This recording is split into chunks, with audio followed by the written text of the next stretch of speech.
అవునే ప్రీతి, మొన్న మీ చెల్లెకు నౌకరు వచ్చింది కదా, ఆమె జీతం ఎంతనే? ₹1,00,000. ₹1,00,000. చిన్నదానికి ఎంతనే? 70,000. 70,000. ఎందుకు అడుగుతాను?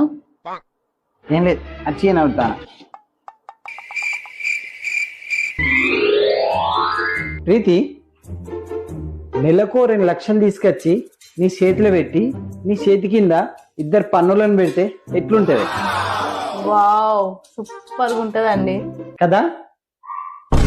కానీ ఆ 2,00,000 ఎట్లా సంపాదిస్తారండి? ఆ ప్లాన్ కూడా నా దగ్గర ఉన్నది. మొన్న మీ చెల్లెకు ₹1,00,000 నౌకరు వచ్చింది కానీ ఆమె 1,00,000, చిన్న చెల్లెకు 70,000 వస్తాయనే కదా, ఆమె 70,000, నాకు నెలకు 30,000 వస్తాయి, మొత్తం కలిపి 2,00,000. వాళ్ళ జీతం నీకెందుకు ఇస్తారు? ఎందుకంటే నేను వాళ్ళిద్దరు